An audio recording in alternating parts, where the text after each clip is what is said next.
Nagmarcha ako dito kasama yung Bilirik. Kaya lang yung Tigreal nagpanggap na nadulas. Kaso ang pagkakamali ng Tigreal, hindi niya ako sinama sa pagdulas-dulas niya. Doon ka nagkamali sa wrong moves mo, Tig. Natuluyan ka tuloy. Tapos yung bulate dito naglipad-lipad talaga. Kaya lang nung pagbaba niya, doon na rin pala yung katapusan niya.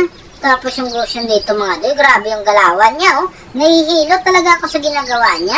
Ipatama na lang yung dagger niya, hindi pa niya magawa. Tanong ko lang Goshen, wag mong masamain. Kulang ka ba sa vitamins? Masama ang tabas ng dila mo ah. Bakit ba? Mukhang pagod ka na eh. Kailangan mo ng konting pahinga. Sa puntong to, yung Goshen nagpapakita kung paano siya nagiging pastan. Pero sa pagkakataon na yun mga doy, kung ano yung kinuha niya, ginawa ko lang din yung taon sa kanya. Siguro naniniwala yun si Goshen sa kasabihan na kung ano yung ginawa mo sa kapwa mo, asahan mo na ganun din yung gagawin sa'yo. Diba tama naman ako sa pinagsasabi ko mga doy? Wala kaming pakialam! Bakit ba? Pilit pa talagang kumontes yung Tigreal dito kahit wala naman in town siyang kasamang retry holder. Ano ba yung pinagagawa mo, Tig? Parang binigay mo lang yung hindi mo gusto.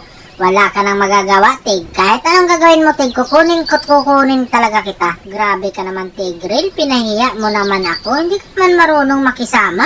Alam mo namang content ko to eh. Gusto mo, lakas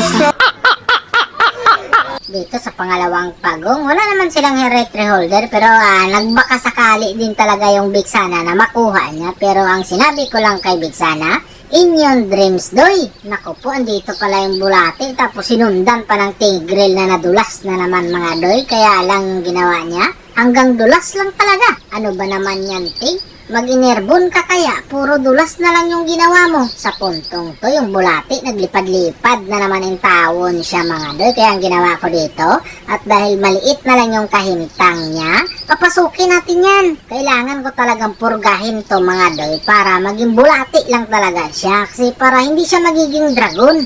Kaya habang nasa early pa lang, purgahin natin ng purgahin yan mga doy para hindi nga maging dragon. Sa sobrang bilis ngayong taon ng pangyayari mga doy, yung bulati, ayun, nakalukot. Hindi naman siguro masamang purgahin yung bulati mga doy, di ba?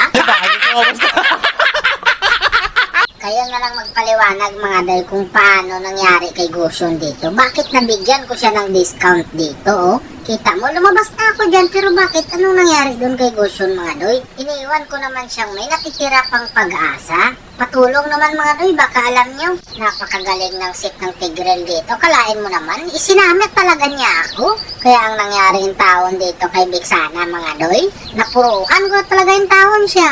Ang ikinaganda pa doon, nadamay ko pa yung taon yung Tigreal. Legit, walang duda talaga. Kulang yung taon talaga sa vitamins yung Tigreal. Tapos dito yung bulati, lumipad na naman. Kaso nung pagbaba niya mga doy, hanggang doon lang din talaga yung taon siya. Yan talaga ang resulta pag mapurga mo pala yung bulati. Hindi talaga makapag-anyong dragon. Kaya kung ako sa inyo mga doy, huwag niyong gawin. Pero pwede niyong subukan. Kaya dito, narinig ko na naman yung victory!